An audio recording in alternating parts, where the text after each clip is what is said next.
국가를 구성하는 3대 요소는 국민, 영토, 주권입니다. 대한민국 헌법 제3조는 대한민국의 영토는 한반도와 그 부속도서로 한다라고 규정하고 있는 바, 대한민국의 영토 領토는 국제법상 한국의 주권과 통치권이 미치는 영토, 그리고 인접한 해안까지 주권이 미치는 곳은 전부 한국 땅입니다. 그러나 국가 구성 요소에서 가장 우선이 되는 국민이 없다면 제대로 된 국가가 구성되지 못합니다. 그래서 국민, 즉 한국인의 피를 가진 사람들이 그 영토에 거주해야 비로소 완벽한 국가가 될 수 있는 것이죠. 그런데 한국에서 태평양을 가로질러 4시간 30분을 날아가면 도착할 수 있는 남태평양 북마리아나 제도의 한 섬에 제2한국이라고 불러도 좋은 곳이 있습니다. 원주민의 45%가 한국인의 피를 가진 사람들로 구성된 이 섬의 정체는 무엇일까요? 지난 2014년 7월 30일 미국, 한국, 일본의 언론은 93세의 미국인 시어도어 반커크 씨가 사망했다는 속보를 띄웁니다. 평범한 미국인이 지병으로 사망했는데 미국, 한국, 일본 언론은 왜 호들갑을 떨며 속보를 띄운 것일까요? 이유가 있습니다. 이 남성은 미국에게도 한국에게도 일본에게도 아주 중요한 인물이었기 때문입니다. 미국에게는 태평양 전쟁의 승리를, 한국에게는 광복을, 일본에게는 씻을 수 없는 상처를 남긴 인물이죠. 1945년 8월 6일 하늘의 요새라 불리던 인류 최초의 원자폭탄 리틀 보이가 실립니다. 굉음과 함께 남태평양의 한 비행장을 떠난 에놀라 게이는 항법사 반커크의 안내를 받아 아시아를 향해 6시간을 날아가더니 갑자기 짐칸을 얼어 4080kg짜리 작은 녀석을 투하합니다. 히로시마 상공에 투하된 이 녀석이 바로 인류 최초의 우라늄 원자폭탄 리틀 보이입니다. 리틀 보이를 투하한 당시 일본 방위대는 미국 폭격기 2대를 발견했다면서 경계 경보를 울렸지만 곧바로 취소합니다. 당시 일본인들은 워낙에 미군 폭격기가 등장하는 일이 빈번해 공습 사이렌 소리에 익숙한 상태였고 만약 실제로 폭격할 것이었다면 10대가 넘는 폭격기가 떠야 하는데 단 2대밖에 보이지 않았기 때문에 통상적인 정찰 임무로 보고 경계 경보를 취소한 겁니다. 그런데 이 2대의 폭격기가 히로시마의 미래를 바꿔버립니다. 경계 경보를 취소한 지 1분도 지나지 않아 히로시마에 살던 일본인들은 시끄럽다는 느낌도 뜨겁다는 느낌도 느끼기 전에 생을 마감했습니다. 낙하당소로부터 10km는 잿더미가 됐고 히로시마 전체 인구의 13이 즉사했죠. 한미일 언론이 동시에 사망 속보를 띄운 주인공 시어도어 반커크는 이 에놀라 게이에 탑승한 10명의 미국인 중 마지막 생존자였습니다. 더 큰 인명 손실을 막는 대의를 위해 7만 명을 희생시킬 수밖에 없다는 각오로 리틀보이를 투하한 미군은 일본의 항복을 기대했지만 일본은 백기를 들지 않았습니다. 결국 3일 뒤 또 한 대의 폭격기 박스카가 남태평양 상공을 날아갑니다. 이번에 출격한 박스카에는 또 다른 인류 최초의 폭탄이 실렸습니다. 뚱보라고 이름 붙여진 플루토늄 원자폭탄입니다. 리틀보이보다 덩치가 훨씬 컸던 뚱보의 무게는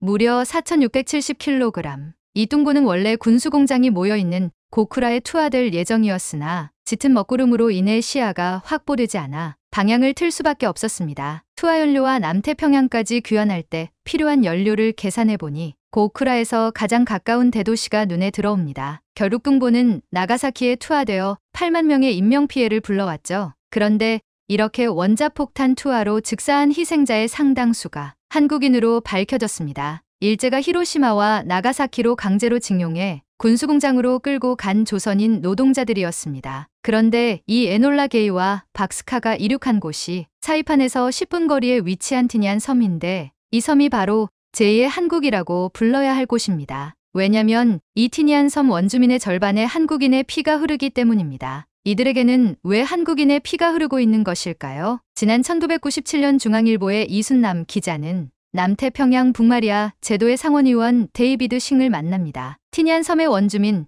차모로족인 싱은 자신의 할아버지가 제2차 세계대전 때 티니안 섬에 살았던 한국인이라고 밝혔습니다. 그의 성, 싱은 자신의 할아버지 성 신선에서 따왔는데 신씨 성이 티니안에서 자연스럽게 싱스행으로 바뀌었다고 말했습니다. 그는 티니안에는 심씨라는 성을 가진 사람들이 50명 정도 되는데 모두 한국인의 피를 가진 것을 자랑스럽게 여긴다면서 그들은 전부 경찰국장, 노동국장 등 정부요직 등 상류층을 차지하고 있으며 동료 의원 에스티븐 킹 역시 한국인이라고 밝혔습니다. 에스티븐 킹의 성 킹킹은 한국의 성씨 김이 바뀐 것입니다. 이렇게 남태평양의 작은 섬 티니안에서 상류층을 형성한 한국인의 후손들이 살아가고 있는 것입니다. 이들 외에도 최씨 성이 변한 치오 등을 가진 티니안 원주민 차모로족은 꽤 많은데 이들 전부가 강제징용된 조선인들입니다. 어쩌다 이들은 남태평양까지 강제징용됐던 것일까요? 한국인이 가장 사랑하는 북마리아나 제도의 수도 사이판과 티니안은 전부 한국인이 강제로 끌려가 고된 노동에 고통받던 장소입니다. 원래 스페인이 소유했던 사이판은 독일이 소유했었습니다만 제1차 세계대전에서 독일이 패배한 후 승전국 회의를 통해 일본이 지배하는 것으로 결정되었습니다. 1년 내내 온화한 기후를 보이는 사이판은 사탕수수 재배의 최적지였고 이에 일본의 남양은발이라는 기업이 대규모 사탕수수 농장을 운영하죠. 그리고 1930년대 후반 그 노동자들을 대부분 오키나와와 조선에서 데려간 겁니다. 이러한 사실은 2010년에 드러났는데 일제강점하 강제동원 피해 진상규명위원회는 1930년대 후반 사이판 등의 남양군도로 강제징용된 조선인들이 대부분 지옥 같은 고통 속에서 비극적으로 생을 마감했다라고 발표했습니다. 일제는 1939년부터 1941년까지 5,000명이 넘는 조선인을 남양군도로 강제로 징용했고 대부분의 조선인들을 비행장 건설과 사탕수수 재배 등에 투입해 촉사시켰습니다. 그러다 1941년 일본이 하와이 진주만을 공습해 태평양 전쟁이 시작된 후 그들은 총알바지로 내몰려 폭격과 굶주림에 시달리다 대부분 숨지고 말았습니다. 사실 사이판과 티니안이 자리한 북마리아나 제도는 미군에게도 일본군에게도 중요한 장소였습니다. 1944년 6월 15일 발발한 사이판 전투는 태평양 전쟁에서도 가장 치열했습니다. 사이판은 슈퍼포트리스라고 불리던 B-29 폭격기가 일본까지 직접 날아갈 수 있는 위치였기 때문에 미국이나 일본 모두 이곳을 차지하기 위해 필사적으로 전투를 벌였는데요. 30일이 넘는 기간에 걸친 치열한 전투에서 어마어마한 인명피해가 발생합니다. 약 20만 명의 미일병사 간 치열한 전투로 섬 전체를 피로 물들인 끝에 미군이 승리하기는 했으나 미군도 3,000명이 전사하고 10,000명이 넘는 부상자가 발생했죠. 일본군은 2만여 명이 사망하고 생존한 군인 및 민간인들은 일본 정부의 옥수의 명령에 따라 전부 해안절벽에서 투신하죠. 당시 일본군 사령관 사이토 중장은 할복으로 충성심을 보였고 1,000여 명의 일본 민간인 전원은 만세절벽으로 올라가 차례로 투신했는데 절벽에 올라선 부인들은 아이들을 안고 투신하는 등 집단 광기에 휩싸인 모습을 보였습니다. 현재 사이판의 수이사일 클레프가 바로 일본군 최초의 전원 옥쇄가 있었던 만세절벽입니다. 그런데 이 당시 사이판 전투에서 강제징용된 조선인들의 희생도 컸습니다. 처음 조선 총독부는 환경이 좋은 곳에서 일할 수 있고 10년 이상 된 장기 이주자에게는 농지도 준다는 약속으로 민간인을 남양군도로 끌고 가서는 조선인들을 강제노역시키다. 전투에서는 대부분을 총알바지로 희생시켰습니다. 그리고 사이판에서 10분 떨어진 티니안 섬에서도 같은 일이 벌어졌습니다. 일본군은 강제로 끌고 간 조선인들을 이용해 비행장을 건설하는 등 이 섬을 전쟁 준비를 위한 전초기지로 만들었습니다. 그래서 당시 티니안 섬은 2.6km 활주로 4개가 있는 남양군도 최고의 비행장이었고 실제로 이곳에서 에놀라 게이와 박스카가 이륙했습니다. 1944년까지 티니안 섬 전체 인구는 약 18,000명이었는데 대부분이 일본인과 초선인으로 구성됐습니다. 일본군이 원주민 차모로족은 다른 섬으로 쫓아버렸으니까요. 그러다 사이판 전투 직후 미군은 이 티니안 섬을 공격했는데 7월 24일에 상륙해 일주일 만에 티니안 섬을 점령해버렸죠. 당시 8,000명이 넘는 일본군 대부분이 전사했는데 일본군은 당시 후퇴하며 조선인들에게도 옥쇄를 강요해 목숨을 잃었고 현재 티니안 섬에 세워진 한국인 위령비 아래에는 전체 5,000여 구의 유골 중 1,000구가 넘는 한국인 유골이 묻혀 있습니다. 1975년 대구대학교 설립자 이영식 씨는 티니안 섬에 한국인 유골이 밀림 속에 임시 매장된 것 같다는 소식을 듣게 됩니다. 그는 밀림 속에서 조선인 지묘라고 쓰인 비석을 발견하고는 인근 지역에 흩어진 5,000여 구의 유골을 2년 동안 수습해 수십 년간 남태평양 티니안 섬을 떠돌던 한국인 영혼들이 이제 경부고속도로 망향휴게소 맞은편 망향동산에 모셔졌습니다. 어쨌든 당시 일본군의 옥쇄 명령을 피해 정글로 도망쳤던 생존자 2,500여 명은 가까스로 목숨을 건졌으나 조국으로 돌아오지는 못했습니다. 상당수의 생존자들은 안타깝게도 배고픔을 참지 못해 아사하는 비극을 맞이했고 생존자들은 차모로족 26명의 도움으로 가까스로 섬에 정착했습니다. 이렇게 살아남아 뿌리를 내린 강제징용자들의 후손이 킹씨로, 싱씨로 치오시 등으로 살아오고 있는 겁니다. 티니안 섬의 전체 인구가 3,000명가량인데 이들 중 절반가량이 완전한 한국인의 피를 가진 참오로족의 모습으로 살아가고 있습니다. 그리고 그들은 티니안 섬에 세워진 한국인 위령비에 매년 제를 지내오고 있다고 하죠. 그런데 역시 한국인은 한국인인가 봅니다. 티니안에서 가까스로 생존한 이들은 한인회를 결성해서는 미군의 상륙에 감사한다며 자발적으로 미군을 도왔고 미군으로부터 받은 월급을 모았습니다. 당시 한인회에서는 현재 돈 1,000만 원에 해당하는 금액을 모아 미국 루스벨트 대통령에게 정치자금을 헌금하기도 했는데 당시 이춘재라는 이름을 쓰는 이가 쓴 서신에 따르면 금액은 적지만 티니안에 거주하는 2,400명의 조선인들의 피땀 어린 정성이라고 쓰여 있습니다. 뿐만 아니라 자신들은 돌아가지도 못할 조국의 광복을 위해 무려 4억 원에 달하는 금액을 모아서는 하와이 호놀룰루에서 활동하던 독립단체로 송금하는 등 조국의 광복에 힘썼습니다. 조선 충독부의 약속에 속아 남양군도까지 끌려갔던 조선인들은 전쟁 후 그토록 바라던 고국으로 돌아오지 못한 상태로 남태평양에 남았습니다. 그리고 그들의 후손은 이제 티니안에서 참오로족으로 살고 있습니다. 이렇게 가슴 아픈 역사가 반복되지 않기 위해서는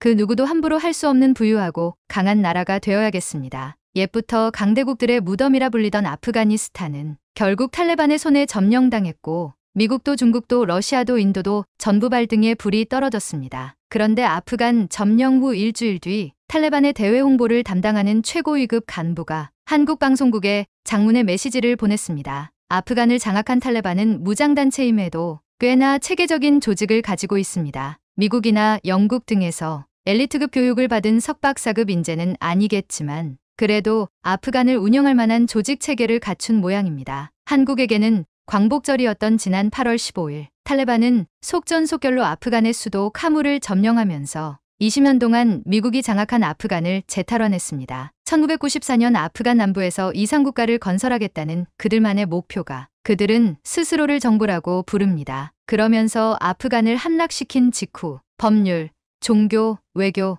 정책 전문가들이 앞으로 몇 주 안에 새 정부의 틀을 공개할 예정이라고 밝히면서 새 정부의 틀은 서구에서 정의하는 민주주의는 아니지만 모든 사람의 권리를 보호할 것이라는 아무도 믿지 않을 망상 같은 계획을 밝혔는데요. 그리고 정확히 이를 뒤 탈레반이 갖춰지지 않은 정부 조직 중 대외 홍보창구인 문화위원회를 내세워 한국에게 다급한 메시지를 보냈습니다. 바로 문화위원회 소속 고위급 간부였던 압둘카이르 발키가 연합뉴스와 문자 메시지를 통해 이 문자 메시지에서 그는 자신을 다른 나라 정부의 공보문화부 역할이라고 소개하면서 제일 먼저 밝힌 희망은 우리 탈레반은 한국으로부터 아프간의 합법적인 정부로 인정받고 싶다는 것이었습니다. 그는 이번 인터뷰가 1996년 라반이 정부를 무너뜨리고 5년 동안 사용했던 아프가니스탄 이슬람 에미레이트라는 국호를 사용했는데요. 최근 아프간 사태에 대해 공식 입장을 표명한 것이죠. 이 발키라는 인물은 지난 17일 탈레반의 무자히드 대변인의 첫 공식 기자회견 때 바로 옆에 동석했던 인물로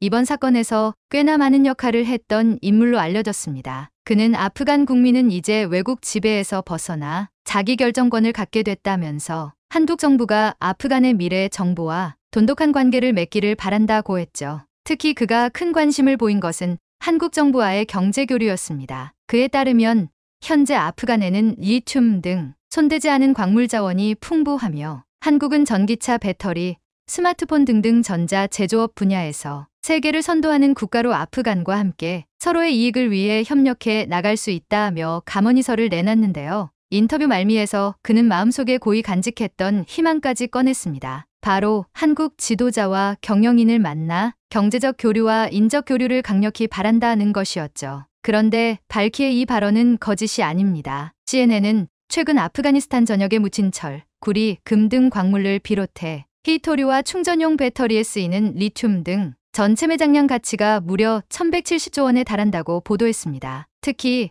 아프가니스탄은 반도체와 같은 첨단 IT 제품의 필수적인 히토류 매장량이 최대 3천조 원에 이르는 어마어마한 규모를 자랑하는데요. 최근 중국이 신장 위구르 분리 독립에 지대한 영향을 미칠지도 모르는 탈레반에게 우호적인 제스처를 취하는 이유도 이 히토류 때문이라는 분석이 나볼 정도죠. 중국은 현재 전 세계 매장량의 35%, 채굴량의 70%를 차지하고 있음에도 아프가니스탄에 3,500조 원 희토류가 탐났던 것으로 보입니다. 만약 이를 채굴해 중국이 소유한다면 첨단 IT 시대에 중국이 자원을 무기화해 영향력을 강화할 수 있게 되니까요. 어쨌든 중국의 이러한 제스처에도 불구하고 탈레반은 희토류와 리튬을 미끼로 한국 정부에게 경제협력을 요청해오는 상황인데요. 그런데 많은 네티즌들은 탈레반의 이러한 경제협력 요청은 자국에 파병됐던 여타 다른 국가들과 한국은 파병 전과 파병 후 현저히 다른 결과를 물러왔기 때문이라고 보고 있습니다. 대표적으로 이라크에 파병됐던 자이툰 부대가 대표적인데요.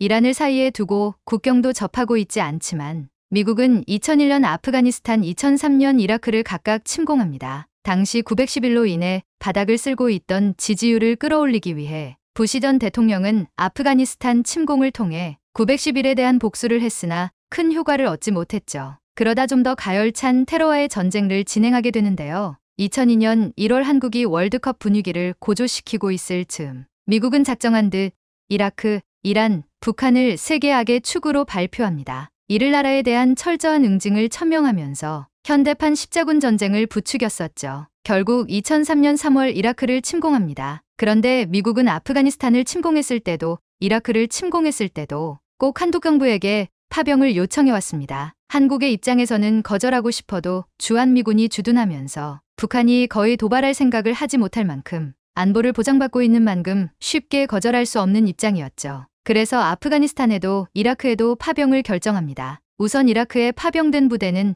자이툰 부대인데요. 미국이 이라크 파병을 요청한 명분은 이라크 재건 사업으로 폐허가 된 이라크를 재건하자는 것이었죠. 이 요청을 받은 한국 정부는 2004년 2월 23일 평화유지 및 재건을 목표로 자이툰 부대를 창설해 8,000명 이라크 북부 쿠르드 지역의 아르빌에 파병합니다. 그런데 원래 미국 정부는 이라크 재건 사업을 내세우기는 했으나 내심 한국이 전두부대를 파병하기를 바랬습니다. 북한과의 대치 상황이 오래도록 이어지면서 한국에는 전투력을 차곡차곡 축적한 군인이 있었기 때문이죠. 당시 이라크에서 가장 접전지로 꼽히던 이라크 북중부를 한국이 담당해준다면 미국의 입장에서 큰 짐을 멀어낼 수 있었으니까요. 그러나 한국 정부는 무고한 장병 수천 명을 희생시킬 수 없다면 북부 아르빌로 파병한 겁니다. 자이문 JYTU에는 아랍어로 몰리브를 의미하며 몰리브는 평화의 상징으로 여겨지는데요. 실제로 자이툰 부대는 아르빌의 평화를 안착시켰습니다. 원래 이라크를 침공한 미국의 요청으로 파병된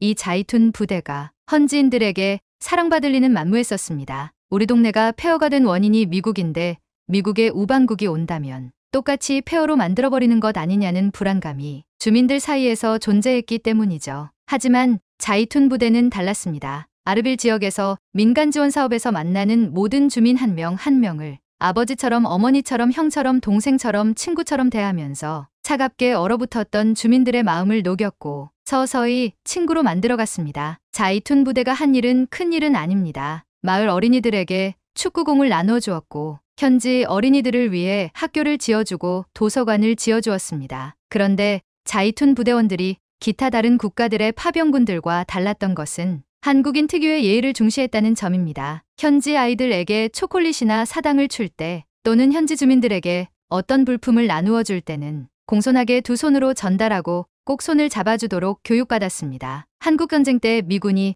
아이들에게 초콜릿이나 껌을 던져주면 아이들은 그것을 땅바닥에서 주워야 했는데 이것은 그다지 좋은 기억은 아닙니다. 그래서 자이툰 부대는 최대한 교감을 나눌 수 있는 방법을 선택했었습니다. 병원을 운영하며 아픈 사람들을 치료해 주었고 가진 것 없는 주민들은 감사의 표시로 각종 과일 등을 들고 와 두고 가기도 했습니다. 마을 곳곳에 매설된 지뢰를 제거하고 수도가 없어 물을 길어다 쓰는 이들을 위해 상하수도를 만들고 댐까지 건설해 주었습니다. 물론 이라크도 미국도 이 재건 사업에 돈을 투자한 것은 아닙니다. 한국이 자체적으로 부담했죠. 이 과정에서 물론 왜 우리 세금을 다른 나라에 퍼주냐는 비난이 있기도 했지만 이것은 하나의 전략이었죠. 게릴라전을 주로 펼치는 이라크 저항 세력의 입장에서 보자면 주민과 파병군 간의 갈등이 있어야 그 틈을 파고를 수 있는데 자이툰 부대와 주민들의 관계가 너무 끈끈해 이렇게 도시가 안정화되고 안전한 도시라는 인식이 퍼지자 이라크 전역에서 전쟁을 피해 사람들이 몰려왔고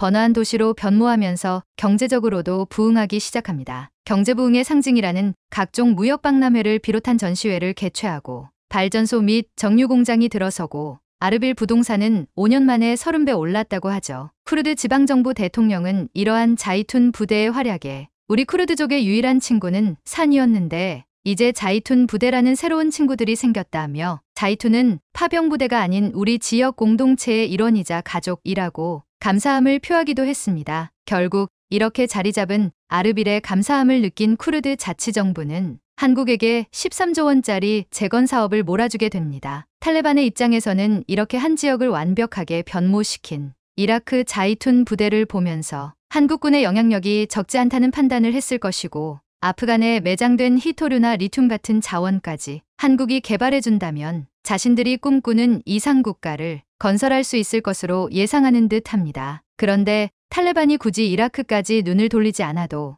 이미 아프가니스탄에서도 한국 파병부대는 큰 족적을 남겼습니다. 미국의 요청을 받은 한국 정부는 아프간에 총 5개의 비전투 부대를 파병했습니다. 2010년부터는 파루안주의 지방재건팀을 파견해 학교, 보건소 등을 건설하고 각종 불품을 지원해왔고 병원 및 직업훈련원 등을 운영했죠. 지난 20년 동안 한국이 아프간에 파견한 인원만 군인 및 민간인을 합쳐 연인원 5,000명을 넘어섰습니다. 한국전쟁 후 원조받던 나라에서 원조하는 나라가 된 한국이 가장 적극적으로 지원한 곳이 바로 아프간인데요. 2001년 10월 미국이 아프간을 침공한 직후부터 한국은 해군 해성부대와 공군 청마부대를 파병해 2003년까지 군수불자, 건축자재, 병력 등의 수송을 담당했습니다. 의료지원부대인 동위부대 및 건설공자를 지원한 다산부대는 2002년 2월과 2003년 2월에 추가로 파병되어 2007년까지 임무를 수행했었죠. 아프간에서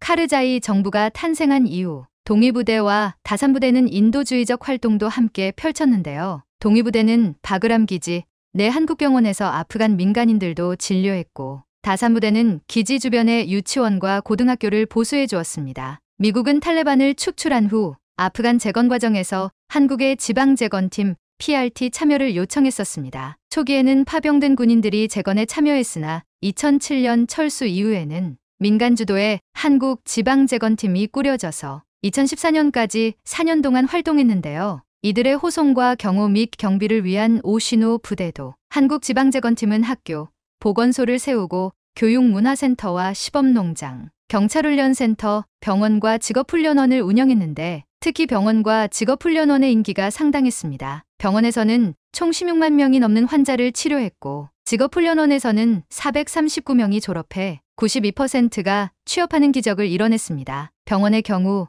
다음날 진료를 받기 위해 전날 저녁 8시부터 줄을 서기 시작했는데 일부 불량 조직이 여성들을 보호한다는 명분으로 돈을 갈취하는 사고가 터지기도 했습니다. 어쨌든 현재 아프간을 완전히 장악한 탈레반이 한국 정부에게 경제협력과 인적교류를 희망한다고 밝힌 것은 아마 한국인이 가진 능력 때문일 것입니다. 모든 남성이 군대에 복무하기 때문에 전투력이 상당하면서도 주민들을 어루만지는 따뜻한 가슴을 가졌고 기술력 하나로 세계 10위권의 선진국으로 도약한 한국에게 탈레반은 무언가를 배우고 싶었던 것은 아닐까요?